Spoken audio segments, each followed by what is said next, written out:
Hey, it's Candy. Welcome to the shed. These are the days of holidays, seasons, greetings, and sleigh bells ringing, and all that kind of stuff. And we will hear Christmas music from here on to to the new year. And y'all, can you believe a year has come and gone? And it's been a rough road to hoe this year.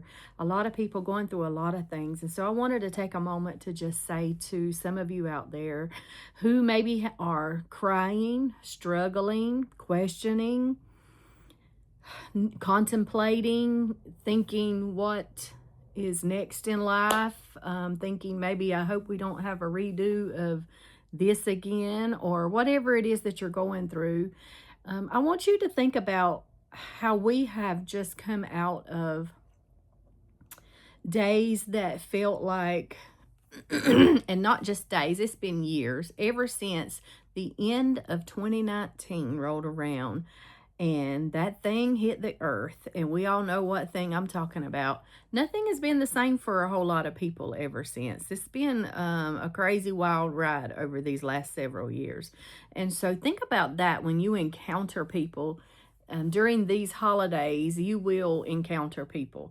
And, there are all kinds of people out there. There are people who are struggling and suffering, and this is the time of the year when people are missing loved ones who have gone on to the other side. These are times when people are feeling like they have no hope. And we want to be, as Christians, people who would offer them the real hope, the real reason for this whole season.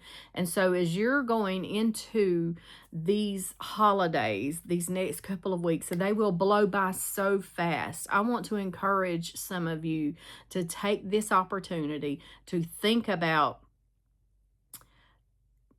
let me say it this way, to think about how people are meeting their very basic needs. And it's not always easy. And to have compassion on people.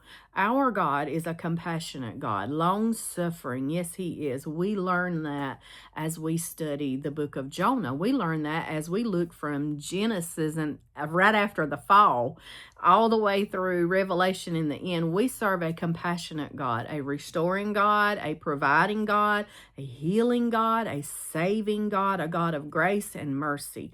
And there is one of the Psalms that every one of the end of those Psalms ends with, His mercy endureth forever. We are told that His mercies are fresh and new every morning.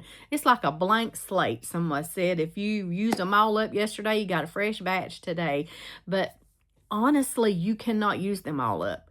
God, being God, being God, big G-O-D, God, He never weakens nor diminishes in any capacity, at any form, any shape, any way, any wise, at any time. Never does He neither grows weak nor weary. He is never off His game. He is always God. He is always 100% God. He is always functioning as God in the fullness at all times. He never has to pause one part of Him being God to come over to the other side and click over into this section of being God. No, He is God in the fullness, 100% God at all times, in all places, in all ways, for all people, always, continually God, and never, like that little line on the battery, it'll start moving down as that battery gets weaker and it's time for a recharge. Or if you're flipping the switch on for something to go to something else, you have to take the time to, and it has to operate and function in a different way. No, He is God, 100% God at all times. Never will He ever not be completely able and willing to be merciful or compassionate or full of grace or even a just God. At the same time, mercy and truth, they meet together with God at Calvary, at the cross. He is God. He was God, he is God, and he will be God forever, eternally God. And so I want you to think about that. He don't have to have a, let me see what we're going to do about this moment. I didn't see that coming, or, ooh, what is she doing now? No. Oh, Lord, that thing hit the earth. Are y'all kidding? What's going on down there? I forgot about y'all. No. Not our God. Nuh-uh. He is God. He has the answers. He is the answer. And this is the season we need to be offering him to people. And we need to be encouraging people to turn their lives over to him while they still have breath in their body. And they have not met Judgment Day yet. Now is the time that they need to come on over to what my pastor calls the winning side. And we are so focused a lot of times on trying to get God to come over onto our team, trying to get God to be, remember Joshua, are you for us or are you for them? He said, I'm the captain of the host of the Lord. It's who's for God, okay? Who is on God's side? Who's going to get on the right side? Who's coming on over to the winning side? Because when we get on God's side, there's no losers there.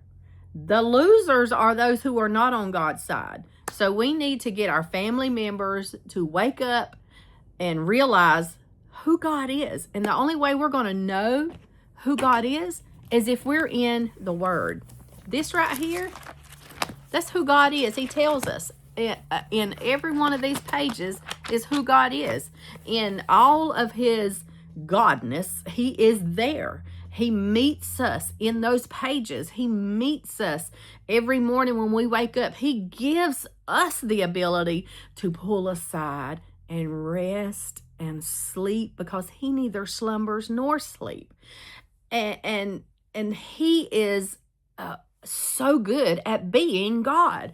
And aren't you glad he's God and we're not?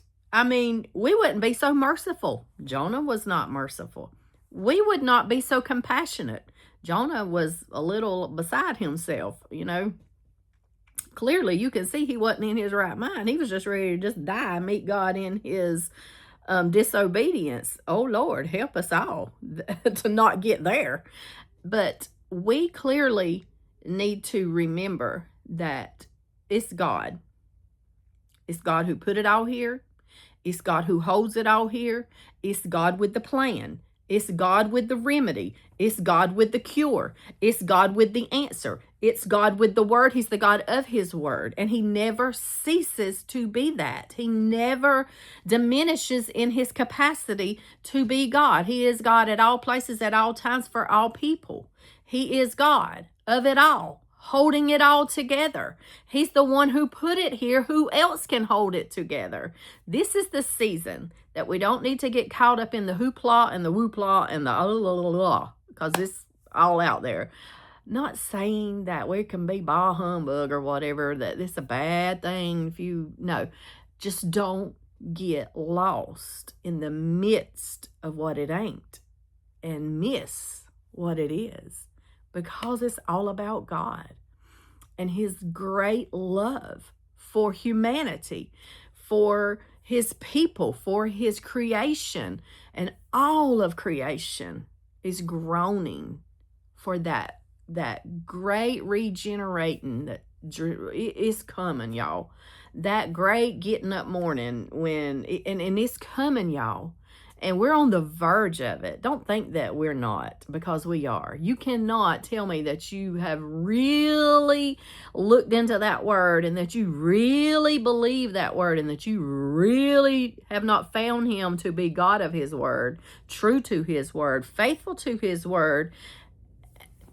Y'all, this is the season for us to share the Lord more than anything, more than sharing those Christmas cookies, more than sharing the fa la la la la. We need to share God, his love, his mercy, and it all is found in his word. At the cross, at Calvary, he proved that he loves us. He didn't have to prove anything to us. But Calvary does prove that. It proves that he loves us.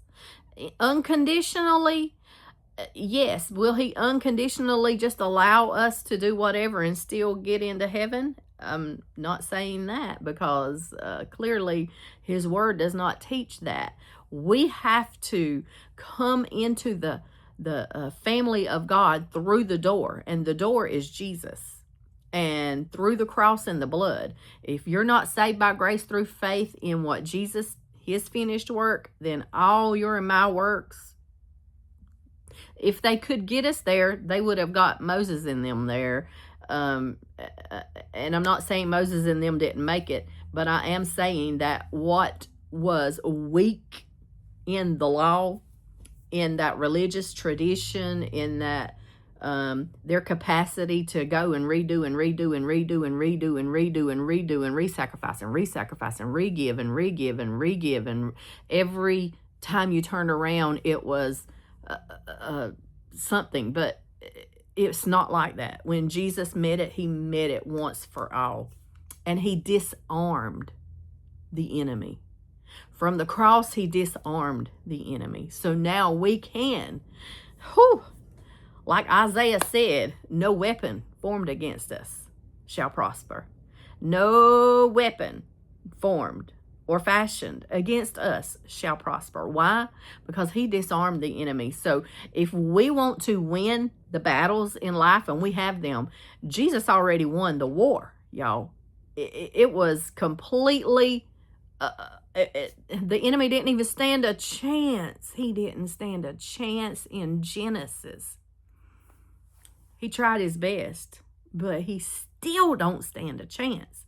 So if you don't like being on the losing side of life, if you have went through enough hell and high water and all the yuck in life these last several years, and I'm not saying that becoming a Christian means that you never have to go through anything ever again, but it is going through it differently whenever you have Jesus. Whenever you're on the winning side, it ends different, and the going through part is different. And so we think about this time of the year is supposed to be joyful, and there are so many people that are sorrowful. There are so many people that are down and disheartened and feeling helpless and hopeless, and like there is no cause or no rhyme or reason. But if you would get to know the Lord, if you'll get to know him in these pages, if you'll get to know him in prayer, in your daily walk, if you will get to know the real Jesus, I'm not talking about just any old thing that people preach. Jesus ain't always Jesus. But if you'll get to know him for yourself, because that's what it's going to take, a personal right relationship with the Lord, you will find that his side is always the winning side, no matter what it looks like, no matter what it sounds like, no matter if the wind's blowing this direction or if the wind's blowing in that direction. You will find that the Prince of Peace is the only real peace that there is. And he is full of compassion. He is not willing that any should perish, but that all should come to repentance. He is for you. And when he is for you, who can be against you? So, won't you come on over to the winning side? Won't you give your heart and life to God? If you've tried everything and everything you've tried has completely bonked out and failed, it's time to give God a try. I'm talking about really giving him a try. If you're through with your life and you've had it, give it to God. Let him try, okay? Because he don't try. He's God. He will show you that he is God. He will, and he has no reason other than his love. Other than his love for you. What can you give God? What can I give God? Okay? He just wants us. And he wants us, all of us, 100% completely all.